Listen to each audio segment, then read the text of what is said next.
yes, I'm sure you remember that little melody. Not really.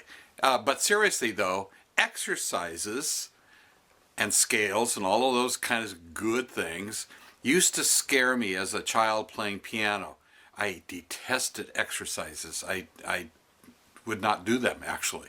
And it wasn't until I got into college and majored in music that I seriously understood the power of some good, frequent exercise for my hands and for my fingers. And I didn't realize early on that it gave you a lot of power and a lot of skill and technique and dexterity that without them you just couldn't achieve that. After college, I seriously took up classical guitar for a number of years, and once again, my instructor said, "You've got to be doing some exercises. You got to do some technique exercises and dexterity exercises." And I resisted at first until he taught me a few that were actually quite easy to memorize. I could just have them. I could pull them out every day when I played, and I would do them before I would sit down to practice, and I would do them maybe in the middle of the practice time or at the end. But the key thing is I did them every day. And it wasn't long before I discovered my increased power and control over my playing. Now your fingers tend to have a will of their own.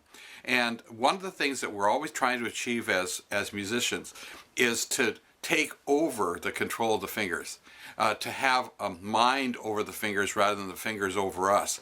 The ring finger and little finger particularly are real independent fingers. They want to do their own thing. And so these exercises that we're going to be working on, and this is just the first one. There are a number of others. But this one primarily is what I'd like you to learn right now. And I think if you learn this and you start to do this every day, you're going to discover some really, really good skill development in your left hand. Much more dexterity. As our fingers and our muscles age, they get kind of creaky, they get kind of tight and everything. And you know, athletes warm up before they perform, before they play their game. And so musicians do the same thing, whether you're a vocalist or you're a drummer or whatever. There's all kinds of little exercises that we learn to do and do them on a regular basis. Now this little exercise is simply this. Now just follow along with me. You play the 4th string open, and then play the 1st fret, then the 2nd fret, then the 3rd fret, and then the 4th fret with the little finger. So you got all 4 fingers down. Now notice as I go up, I didn't release any of those prior fingers, did I? I didn't go. We don't want to do that. You want to leave them down. Why? Because that increases strength in your fingers and independence. You're going to get a lot more independence out of your fingers. I'm also putting my thumb right behind the neck for support rather than around like this, but this way. That allows me to drop my wrist, and then these fingers can arch over the top of the unplayed strings, the open strings. Then we go to the 3rd string, do the same thing. Play it open, 1st fret, 2nd, 3rd, and 4th. Then the 2nd string, open, 1st, 2nd, 3rd, 4th. Then play the 1st string open, 1st, 2nd, 3rd, and 4th. And there's the entire pattern from the 4th string to the 1st string. So we play.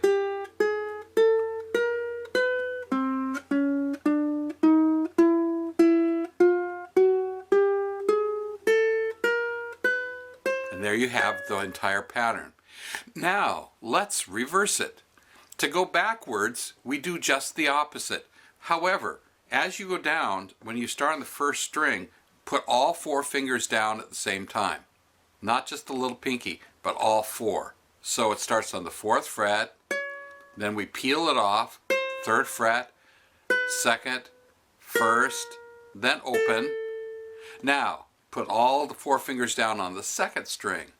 And here's where you're developing independence, because you're forcing these little pinky and ring finger to go down and then these to go down. This is going to be good for like chords like the E minor chord, the B flat chord, any of the diminished seventh chords, and so forth and so on. Then we go to the third string, fourth finger down first, but I'll put them all down, but we play the fourth fret, third fret, second fret, first fret, open. Then we go to the fourth string, all four fingers down, fourth, third, second, first, and then open. So once we've learned forwards and backwards, then we put them together like this.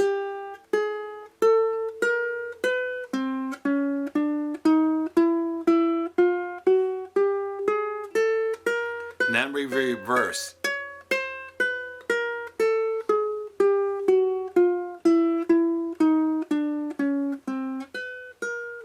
It doesn't make any musical sense, does it? It's not a scale as such, and it's not any kind of a musical fragment.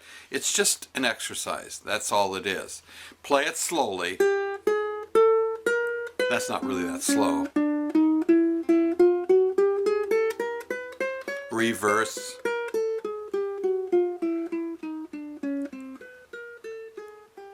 Once you've memorized that, then every time you pick up your instrument, you're going to find yourself naturally playing that.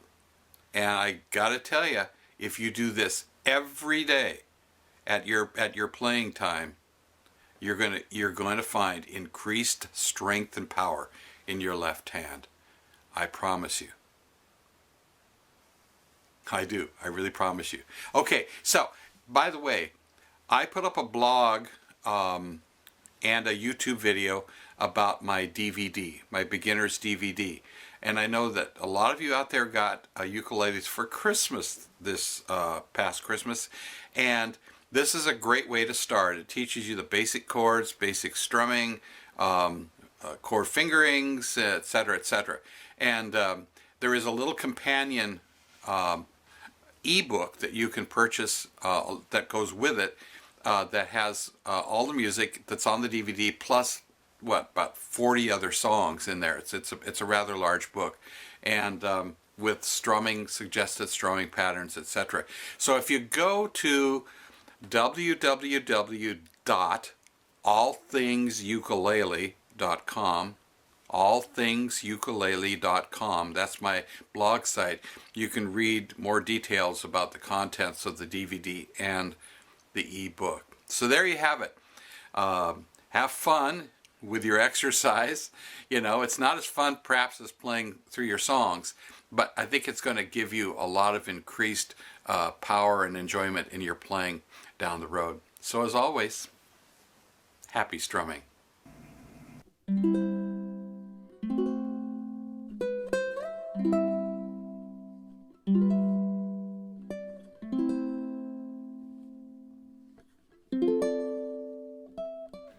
Hi, Ukulele Mike here. Over this past couple of years, I've released four collections in ebook form, PDF form, of chord melody arrangements. Now, I've discovered, and as thousands of others have discovered, that chord melody playing is by far the easiest way to get into solo performance ukulele playing. No finger picking is involved. You simply get the chord under the left hand that's notated by the tablature and strum with the thumb. That's what it's all about. Strum with the thumb. Now, the first collection that I released has got 52, massive, 52 songs in it. Really huge.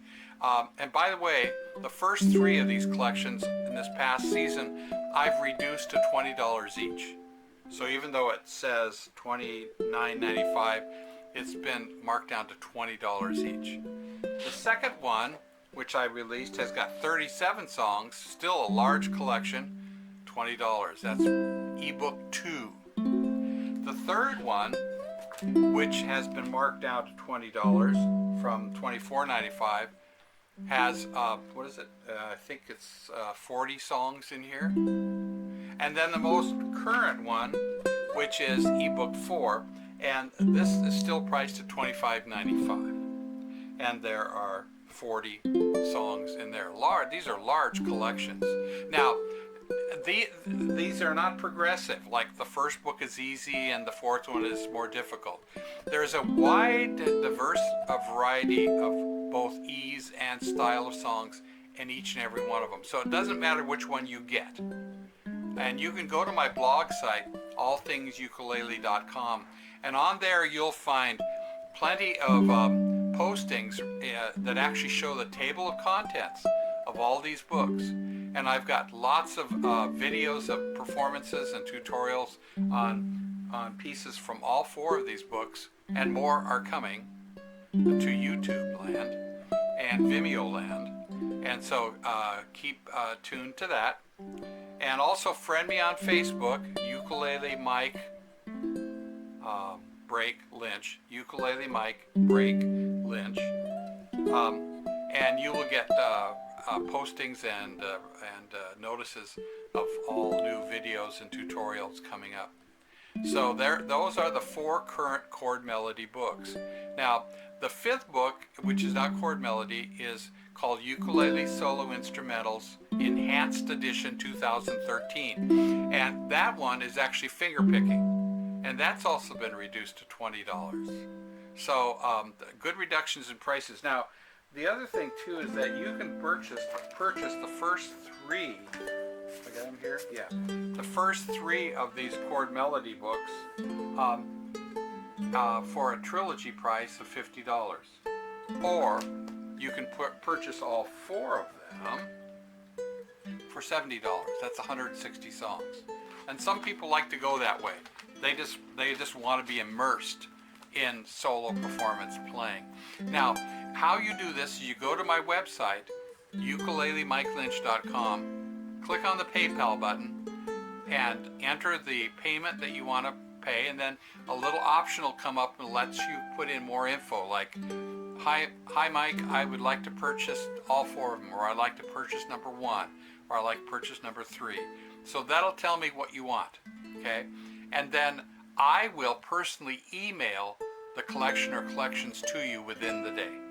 It's as simple as that. So if you have any more questions at all about any of these resources or any ukulele questions, you can always email me. And the email address is the Ukulele Man, that's UKULELE, the Ukulele Man 2012 at hotmail.com. So there you have it, and as always, happy strumming.